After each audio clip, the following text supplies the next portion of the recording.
Welcome to Moving Mom and Downsizing Dad, the podcast that prepares you for one of life's toughest yet inevitable moments, stepping in when your parents need you most. Hosted by Spade, a senior real estate specialist with Keller Williams Realty. We'll dive deep into more than just moving. We're talking smart financial planning, making tough decisions with confidence, and strategies to avoid being caught in crisis mode. Join us for real stories, expert insights, and actionable steps to stay ahead of the curve. Now, here's your host, Spade.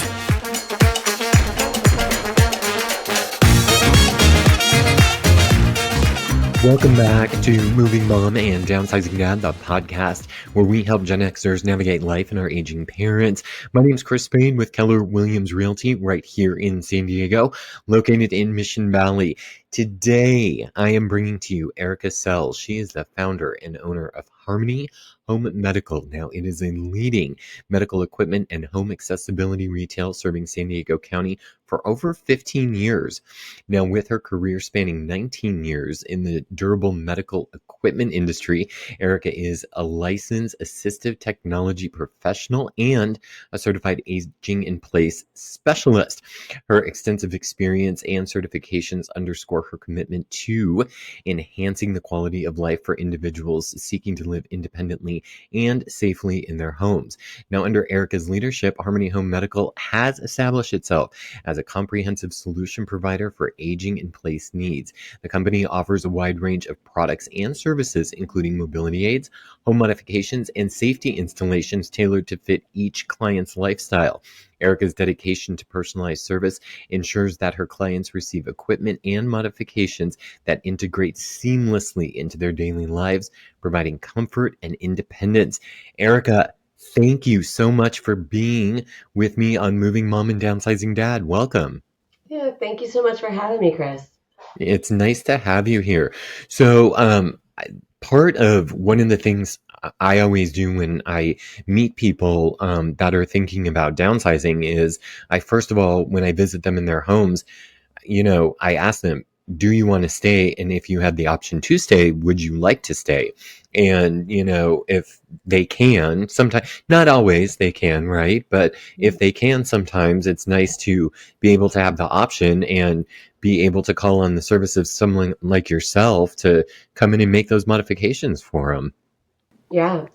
A lot of times they can if they call us soon enough, too. A lot of people end up moving because they had a fall and went to the hospital and then a post-acute care, and they just don't come back the same. And so having a service provider like Harmony could help that outcome just not happen in the first place. Yeah. So let's talk about what inspired you to start Harmony Home Medical and how did your background influence this decision? So a little bit of a long shot. I'll try to keep it short. I grew up working in this industry, but I grew up working in my mom's store that was just like all the other medical equipment stores. It was catered towards payers like Medicare and Medi-Cal. So it was a warehouse that didn't have retail. And I was basically in the back there cleaning wheelchairs and delivering them. And when I went to college here in San Diego, I never wanted to do medical equipment again. And then I graduated and I was going into stockbroking and financial planning when my mom called with a crisis in her business. And she had a massive embezzlement and asked me to come home to help her with the family business. And I did. And when I went back, I was doing complex rehab measuring. I was measuring people's homes for showers and ceiling lifts and ramps and doing all these things, shadowing my mom because she couldn't afford to pay her highest people. She had to let go because of this crisis. So she was trying to give me that skill set so I could help carry it on.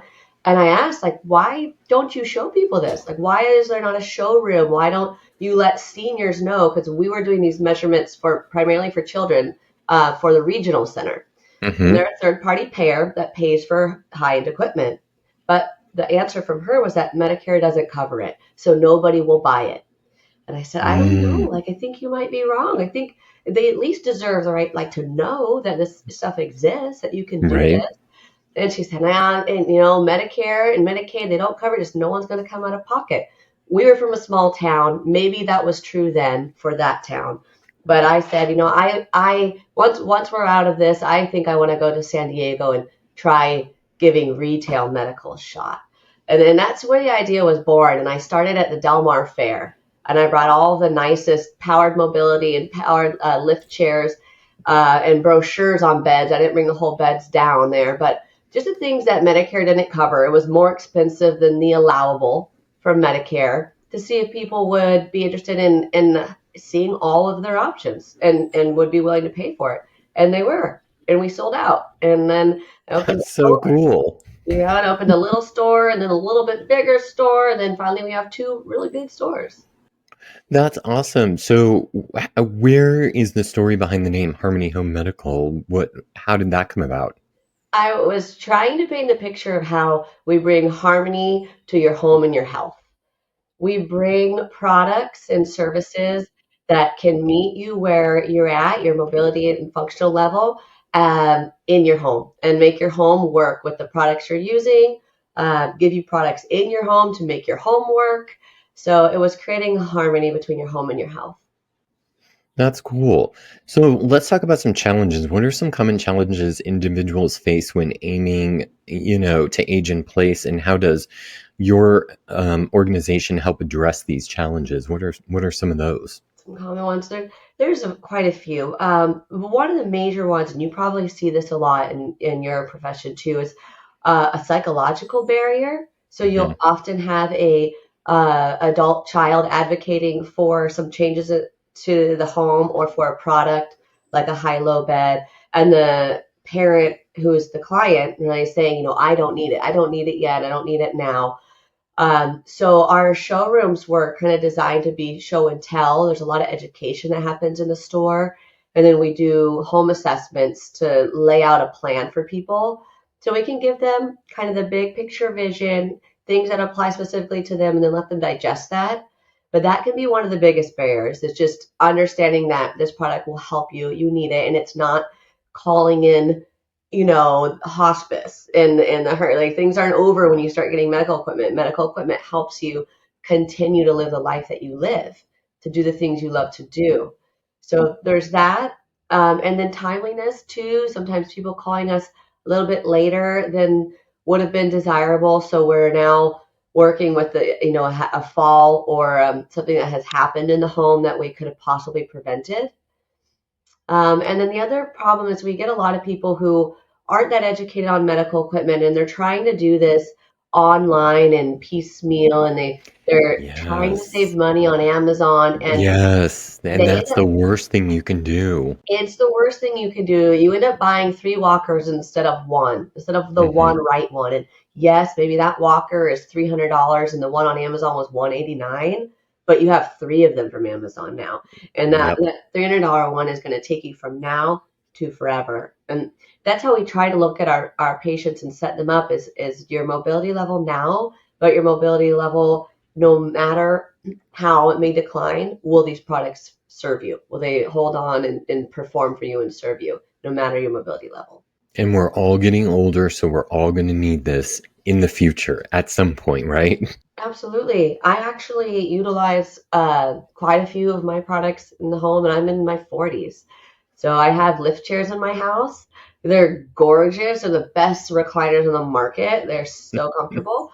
And I have high-low adjustable beds that I sell in my bedroom. It's the most comfortable thing and nicest thing to change position at a push of a button and hit vibrate and just be That's comfortable awesome. and wake up slowly.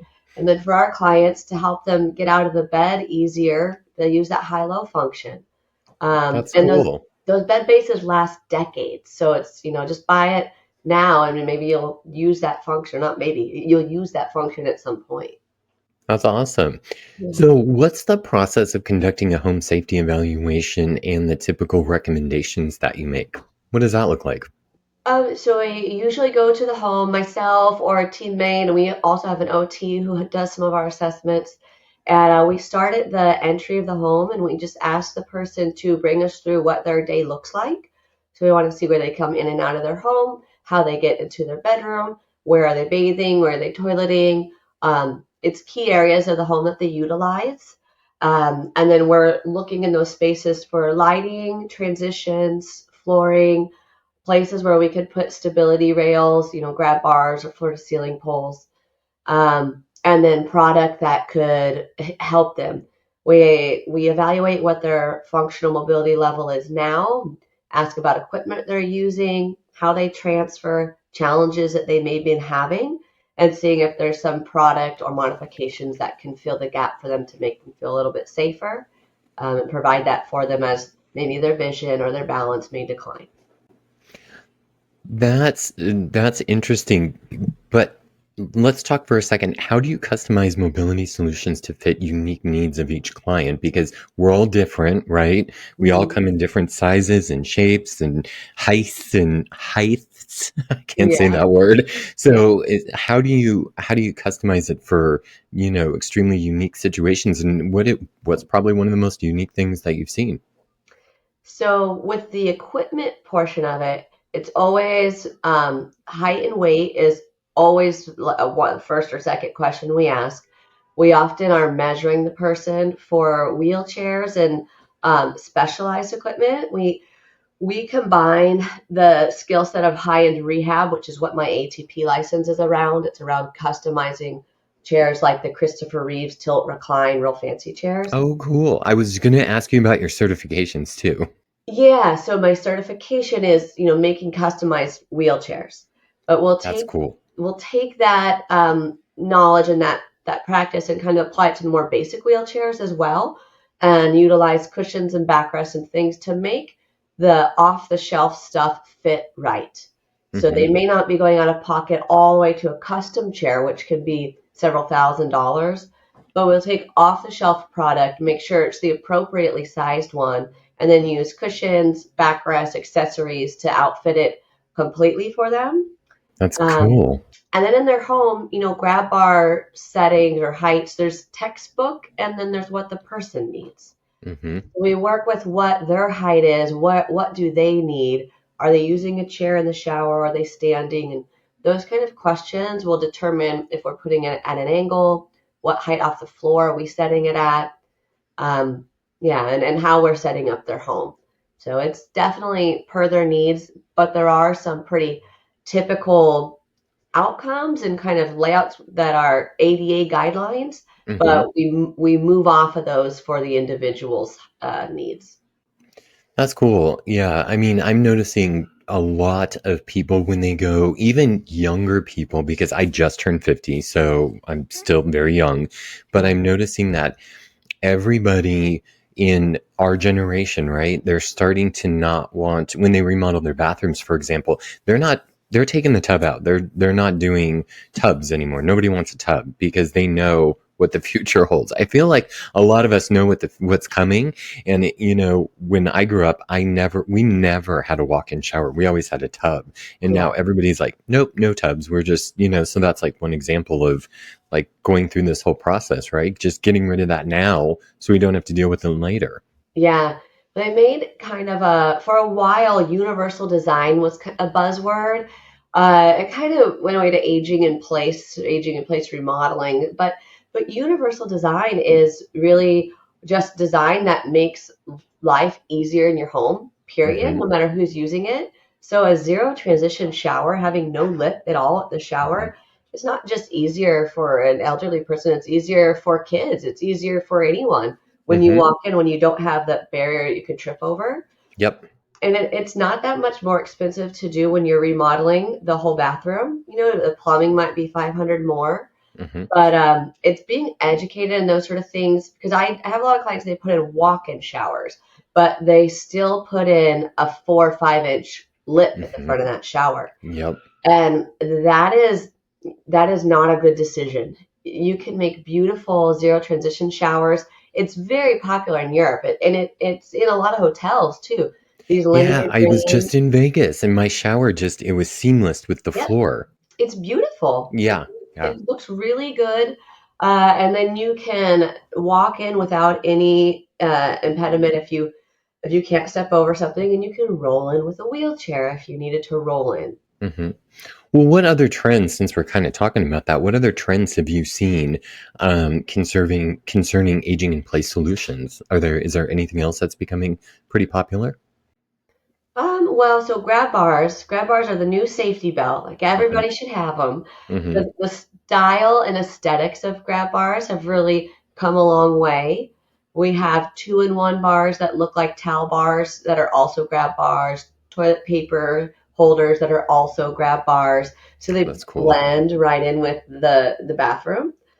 So that, and then with certain areas, I don't know if it's trending, but the utilizing landscaping and just ramping and stuff to have zero threshold entries to the homes, houses that aren't, 36 inches off the ground and lower steps into the front door of the home. Hmm. I've gone to more homes where I see poured concrete, like gradual poured concrete versus two or three steps. Hmm. It's usually in a little bit more affluent neighborhoods, double doors with no transition. I went to a Hmm. couple of those last week. And I was like, this is awesome. This is beautiful. And you're set. You don't need to do a thing.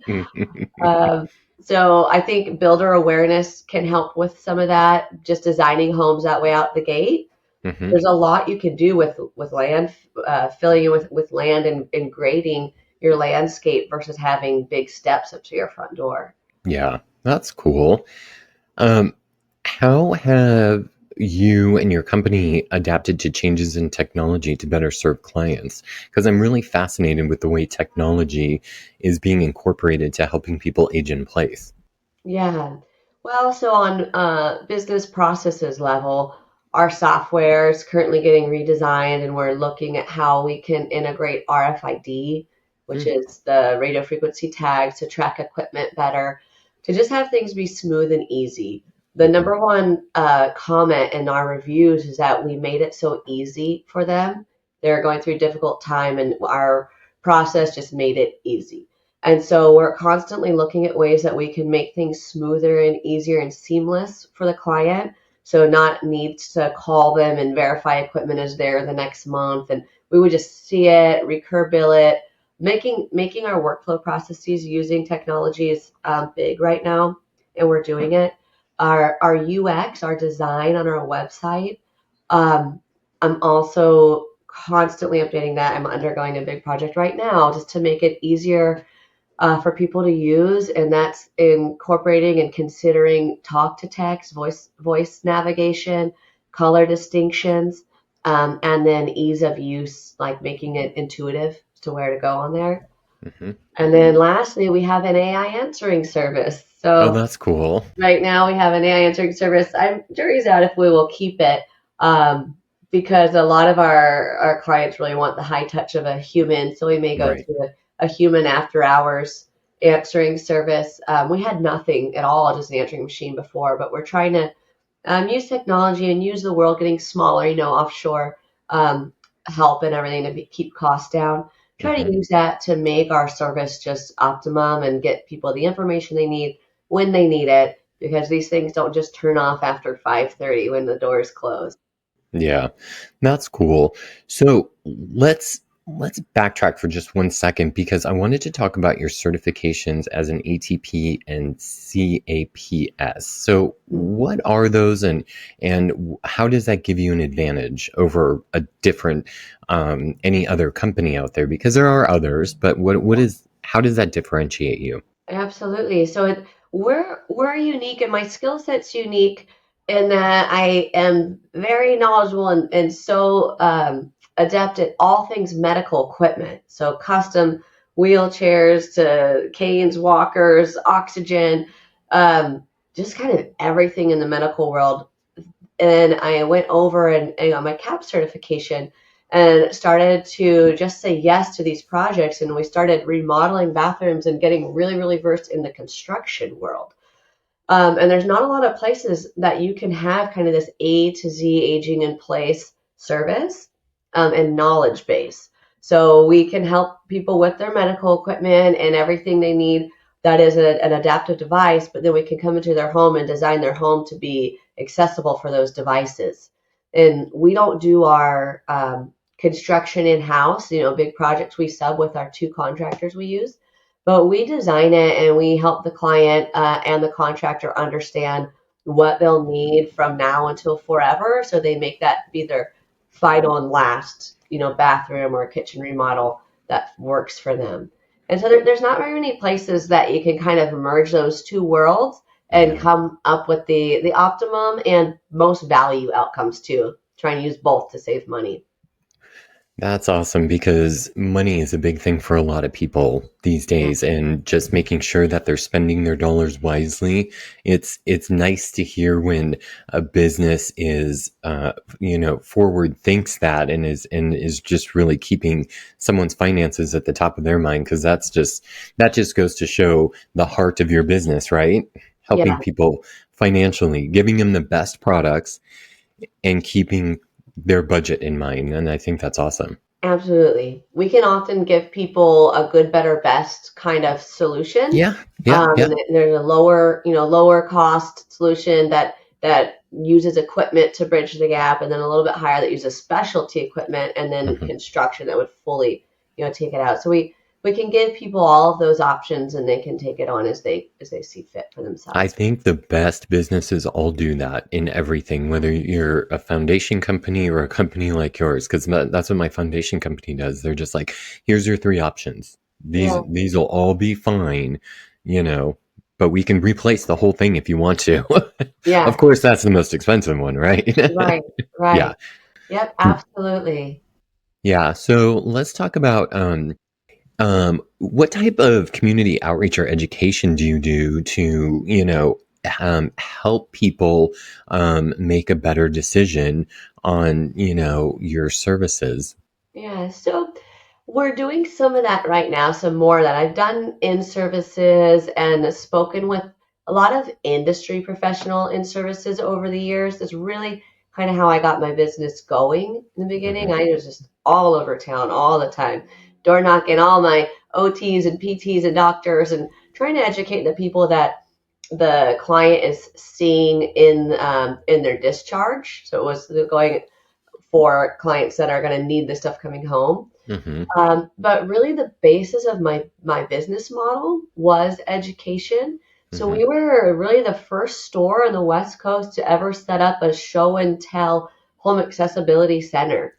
That's We cool. yeah, we got recognized in my industry magazines and stuff for it. We have four different kinds of beds on display. We have two functional stair lifts. We have railings. We have roll-in showers. Oh, Um, cool. back in the day when we first set up, we actually had modular ramp and a vertical platform lift in there, but those are so aluminum and industrial and kind of rarer purchases Hmm. that we ended up moving it out for more beds and things that people wanted to see more frequently. It was a little Hmm. bit too industrial feeling. So, Hmm. but the whole premise of our store is to walk through and see stuff you didn't know existed, or versions of it that you didn't know existed, Hmm. nicer versions, different versions, and be able to work with my staff to understand why these different products can meet the need and when you use this and when you use that. So having the space to do that in is amazing. I used to still cram almost as much into the 2,000 square foot place as we do the 4,000 square foot place. But our showroom is the best learning ground there is. That's so cool. That is so cool. So it's like going shopping for any piece of furniture. It's just when we're getting older because our needs change. Everybody's needs change. Yeah. That's so cool. I would Mhm. have never thought to do a showroom style like that. I just think that that's so clever. Awesome. It was kind of borne out the same way when I was with my mom and she's doing these measurements in home and never showing it to her senior clients who are on Medicare because she didn't think they would buy it. The companies that were selling to customers at that time, they were all in-home sales companies. It was Mm, fairly predatory. It's mm, hard sales, people, walk-in tub salespeople, the mm. one-day bath, even the stairlift companies. They were all in-home hard sale companies. There wasn't a place where people could shop it with less pressure. Yeah. So we wanted to make that space where people could come get educated, but no one's trying to force a contract down your throat. Yeah. Yeah. They're able to see all your options and then go from there. Yeah. Yeah. So That's sometimes cool. people just want to see what a roll and shower looks like before they go get a bid for one, or what a stairlift feels like before they go get a bid for one. So it's Yeah. those kind of items you just can't see anywhere else. Yeah, and I imagine that those are fairly pricey. I've only seen it one time in one house that I had clients thinking about offering on, and they were like, "Well, how do we take that out?" And I was like, "I have Oh, no the steroid. idea because I'd Yeah. never seen one Yeah, before." But we do that kind of bit. Go take them out for people. We also take them out and put them back in for people that are getting like new flooring. But oh, okay. Well, that's a good thing to know. Like, just in case somebody's, doing that, then that's another service that you would offer. yeah, absolutely. We really try to be flexible and help and use our labor and our skill set, how it helps people. We're doing one right now, and the guy was so happy that we said yes. He's like, I've called 3 places, they've all said no, like Oh, because they wow. didn't originally install it, and we didn't originally install this product, but we Mhm. understand the product. We'll take it out and put it back in for them. It's no problem. Oh, that's so cool. I love that. See that? I love hearing stuff like that. Um, let's talk a little bit about design for a second. So, how do you navigate the balance between functionality and aesthetics when you're going in and doing any remodel or modification? It has gotten where there's almost no need to balance it. There's gotten such Hmm. nice bars. I do love the linear drains, the French drains in the Hmm. showers.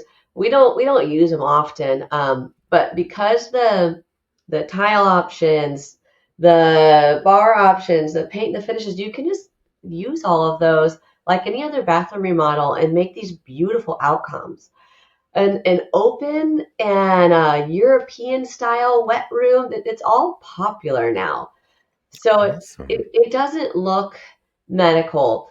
Sometimes people who want it a little bit quicker, and we're doing the fiberglass inserts for Hmm. the roll-in Best Bath unit is the best fiberglass product on the market, and it is faux white subway tile. If you put Oh, that okay. in, like just that in, and you left the bathroom kind of without a lot of color, it can look a little bit medical. That one Hmm. can. And so you kind of choose. You would try to do something with the walls. You would try to do something with your fixtures Hmm. to bring some color or some style to the Hmm. space. Hmm. Hmm. And then sometimes if they like my last client we did that for, they actually did a Best Bath, like a 4x5 pan, and they just really didn't care about color Hmm. and design and stuff. They just wanted function as function gets.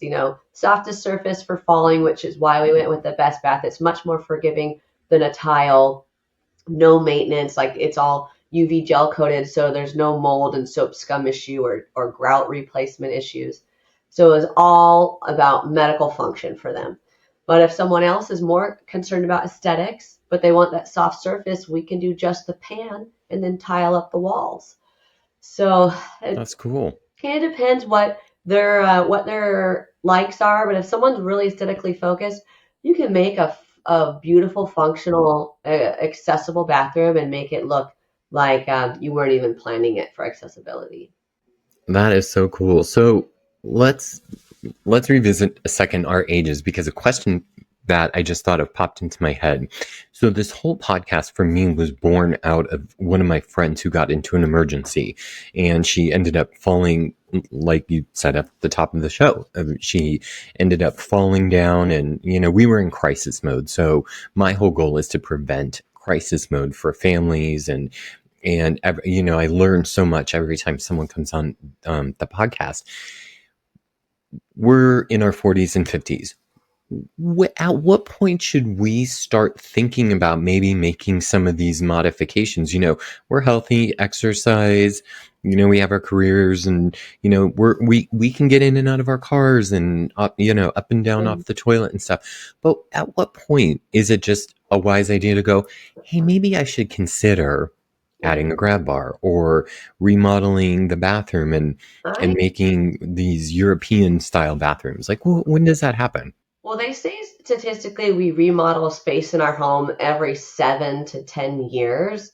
That's what it was. I don't know the numbers now, but if that's still the case, we're remodeling a space every 7 years and we're in our 50s, I don't think it hurts to do it now.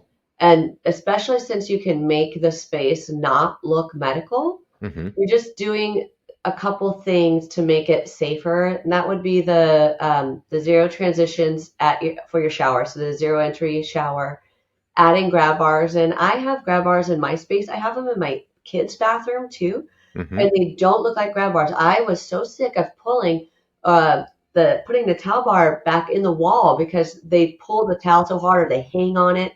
So it's like, you know what? I'm installing a good grab bar, towel bar. They can do chin-ups on it. And it Yep. doesn't fall out of the wall. Mm-hmm. So integrating things, again, universal design, like it just made life easier for everybody, not Mm-hmm. just for being senior. So I think when you start to look at your home from your 50s on and you're going to take on a remodeling project, it would be wise to bring in at least the most simplest factors, which is going to be the transitions, the lighting, and the support surfaces. So, a bar, railing, a countertop, something where you can steady yourself at transfer points. Mm-hmm. And doing those things is not very difficult to do in an aesthetic way. So it really, yeah, if I was to remodel my bathroom again, I when I did the one here, my threshold is only about an inch tall with Mm-hmm. a piece of granite on top. Mm-hmm. And that was because the depth we could get for the shower wasn't deep enough to be textbook for zero, because the water pooling could have been a thing for our Spade. Right. So we would have to move a wall or do something like that. So I didn't go that far. But if I stay here and I remodel again, well, I would do it downstairs actually, because my Mm-hmm. bathroom's upstairs. Yeah. I would do it because it doesn't look bad and it doesn't cost more to do it that way when you're tearing something up. That's cool. Yeah. Okay. So we should just start thinking about it now. Just be preventative. Yeah, Just be preventative.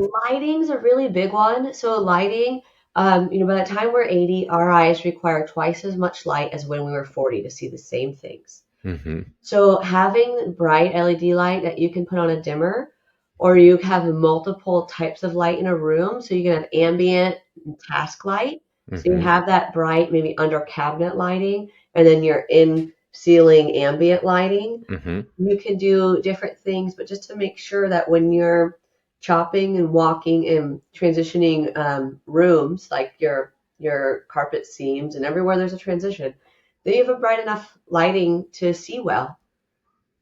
And it's easy.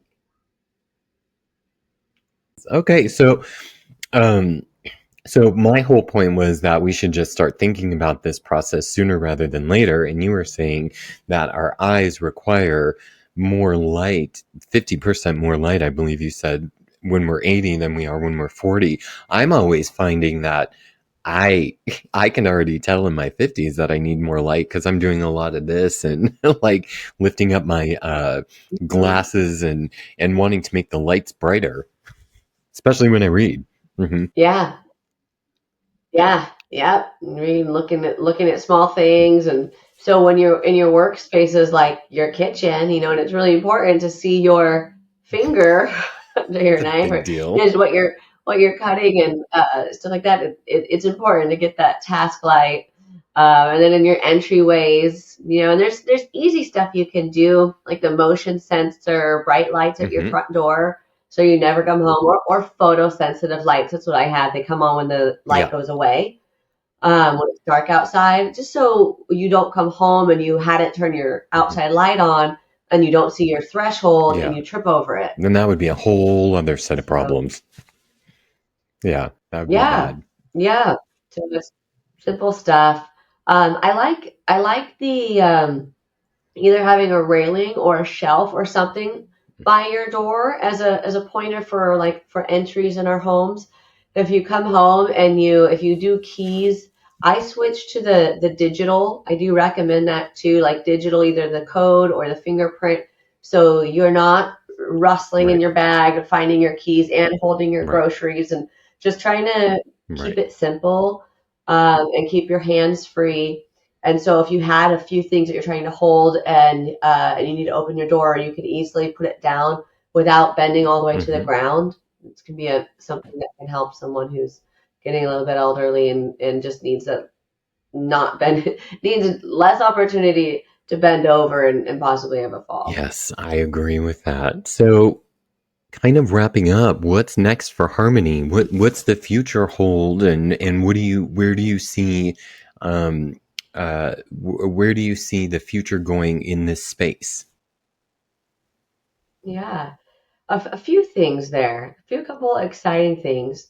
One, we are going back to getting our insurance licenses for for home access. So Medi-Cal rolled out a program last year where a lot of the Medi-Cal HMOs are paying for full-blown stair Hmm, model or stair lifts and vertical that's platform cool. lifts. Things that are 15,000. We did an $18,000 vertical platform lift recently as a subcontractor for companies that have Wow. Medicaid and clients needing these items. And Medi-Cal is experimenting with the model of aging in place and staying healthy at home, and they're putting their money where their mouth is, and they're trying to do these products for people that Mm-hmm. will keep them at home because ER visits and skilled nursing visits cost them Yep. so much more money.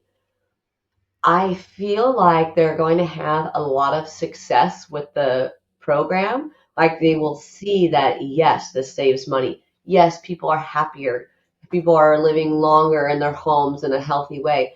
That when that happens, that I would hope that Medicare would give heed to that and also try to roll out some of their own programs. Medicare has been absolutely horrendous in Mm-hmm. my space. Um, they have cut rates for over 42% since 2008 when I started, and prices have only gotten more expensive.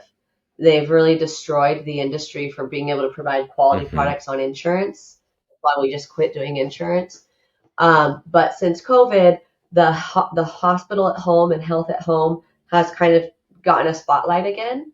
And so I feel like some funding may be coming down the pipeline at some point to give people these kind of products and to help people pay for these kind of products. Also, a big tax credit was on the books to allow the stair lift or the bathroom remodel to be a full tax credit, Oh, not a cool. write off, which would be really helpful for a lot of people and offset the Mm-hmm. cost of doing the work. That's cool. So that's exciting in the industry, and we'll stay pace with it. It's been such a process to get accredited and get my insurance licenses again. But if it's gonna be able to open up these products to more people, Yeah. then I want to be there and I want to be part of that. So we're doing that work. We're really trying to open up our online shopping more. I'm doing a ton to improve the product listings and shopping cart because while we have stores and we have people coming in, there's a lot of people in San Diego who aren't Mm-hmm. leaving their home or they can't leave their home and they want to shop online. And there's every reason they should shop online with us. Our prices for all these products are the same as other online website, set at MAP pricing, then plus the delivery and setup fees. And being that we're local, our turnaround time is 2 days on service calls. The online providers Oh, is two wow, that's a weeks. There's just difference. no reason That's to do it. huge. It's a big difference. They all the online providers try to sub with us and my competitors, and they try to get local dealers to do their dirty work. And because they have a ton of clients buying online, and I just want to try to get more San Diegans to Mm-hmm. shop online with us and have a better not only upfront experience but an Mm-hmm. aftercare Mm-hmm. experience as well. And if they have an issue, it's not quite the right product, gosh, we're here. Like we could do a trade-in. We can Mm-hmm. do so much more than what they'll say, Yeah. sorry, no returns, 25% restocking fee and box that lift chair back and Yeah. send it back to Mm-hmm. us. There's so much more we can do as a local vendor. So I'm trying to grow Mm-hmm. local online, see Awesome. if we can capture more of that market. And then lastly, we're wanting to have more locations, but I don't think I want to open them up myself. So as we just improve our processes and the model's working and everything is going well, maybe doing something like a franchise for Harmony could be in our That is future. very cool. So you can spread your message further with a kind heart, because it sounds like everything that you all do just comes from the heart. That's the impression I get anyway. We're all Yeah. service people. Yeah, Yeah. to be of service, to do our work, to do it well, and to be of service to others. And my team lives That's that beautiful. way, and I think that's why we've been able to last all these years through all these changes between insurance and COVID and AI and internet. It's a There's been lot a of lot of things. things to navigate Yeah, as a business I get it. owner, and we're still here and we're still going strong. And I think that's because at the end of the day, people really appreciate being heard and having a good service That's awesome. experience. Erica, thank you so much for being with us. I truly, truly appreciate it. If you would like to get a hold of Erica over at Harmony Home Medical, I will put all her contact information in the show notes and you can reach out to her directly. Thank you so much. Yeah, thank you. It was my honor. It was great. I Thanks, Chris. appreciate you being here. And thank you everyone for listening to Moving Mom and Downsizing Dad. I will catch you on the next episode.